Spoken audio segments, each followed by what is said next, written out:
ગુજરાતી ધોરણ 7 અજમાયશી પાઠ્યપુસ્તક પ્રકરણ 1 પ્રાણી માત્રને શબ્દાર્થ અને વાતચીત બાદ પ્રશ્ન બીજો છે. યોગ્ય વિકલ્પ પસંદ કરી વાક્ય પૂર્ણ કરો.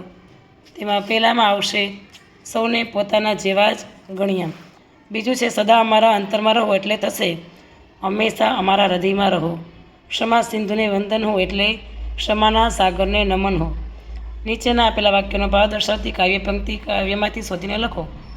બધા કાર્યો કર્યા છતાં કોઈ કાર્યમાં લેપાયા નહીં એટલે કે સઘળા કાર્યો કર્યા છતાં એ રહ્યા હંમેશા નિર્લેપી. એક પત્ની વ્રતના પાલનની પ્રતિજ્ઞા લીધી અને જીવનભર પૂર્ણ રીતે પાડી. એનું થશે એક પત્ની વ્રત પૂર્ણ પાડ્યું ટેક વણી છે જીવતરમાં. ત્રીજું સંન્યાસીના ધર્મને ઉજાડનાર તપસ્વી બુદ્ધને નમસ્કાર હો એટલે કે સંન્યાસીનો ધર્મ ઉજાડ્યો વંદન કરીએ બુદ્ધ ધને. બધા જ ધર્મોના મહામાનવની યાદ જગતની શાંતિમાં ઉપયોગી બને.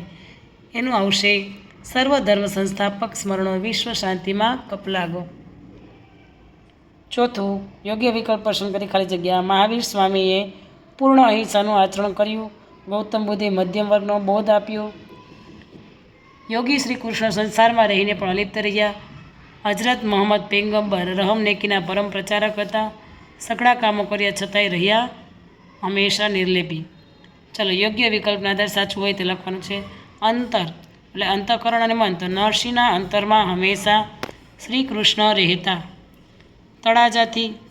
બીજું છે સમ એટલે સરખું અથવા સમાન. કોઈ પણ બે વ્યક્તિ બધી બાબતમાં સમ હોતી નથી.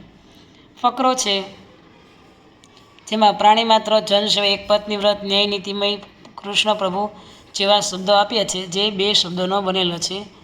એવા શબ્દો છે બાળગીત, લોકગીત, પાંડવ સેના, કૌરવ સેના, પાટલીપુત્ર, પાણીપુરી, ગાંધીબાપુ, લોકસેવા, લોકસેવક. વિશેષણ માટેનો ફકરો છે. નાનકડી ટેકરીની પાછળ રળિયામણું ગામ હતું. ગામમાં આશરે 200 ઘર હતા. કોઈના ઘર મોટા તો કોઈના ઘર નાના. ગામને પાદર સર્વધર્મ મંદિર. તેના પર નાનકડી ધજા ફરકે.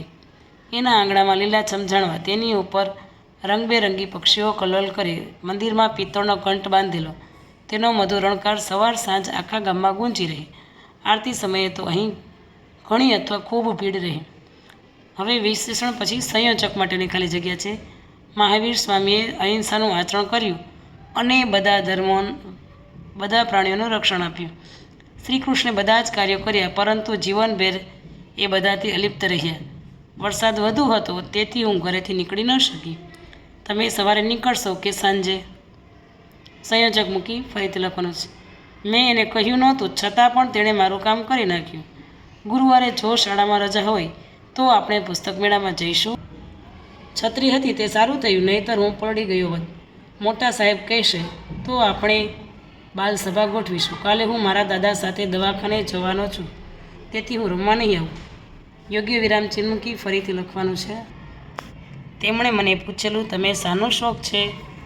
મેં તરત જવાબ આપેલો કે મને ગીત ગાવાનો શોખ છે. આ સાંભળી તેઓ બોલી ઉઠ્યા, વાહ, ત્યારે તો આપણા બેઉ સરખા. પછી તો તેમણે મને અમર ગીતો પુસ્તક ભેટમાં આપ્યું.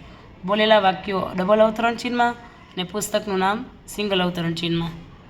11મો પ્રશ્ન છે. પ્રશ્નોના જવાબ આપવાના છે.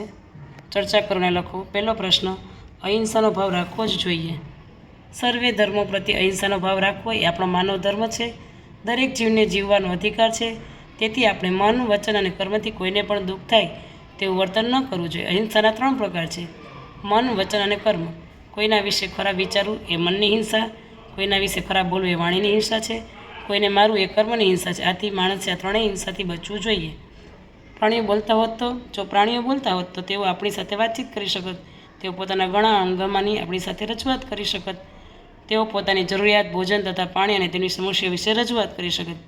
ત્રીજો પ્રશ્ન છે સર્વધર્મ સંભાવ વિશ્વ શાંતિનો માર્ગ. એની ચર્ચા કરવાની છે. જો બધા ધર્મોને સમાન મહત્ત્વ આપવામાં આવે તો વિશ્વના ધર્મના નામે થતા યુદ્ધો ન થાય. વિશ્વમાં લોકો શાંતિથી રહી શકે. બધા લોકોએ વસુધૈવ કુટુંબકમની ભાવનાથી બધા ધર્મોને માન આપવું જોઈએ જેથી વિશ્વમાં શાંતિ જળવાઈ રહે. 12મો પ્રશ્ન છે. પ્રશ્નોના જવાબ. કાવ્યમાં કયા કયા મહામાનવોનો ઉલ્લેખ થયો છે?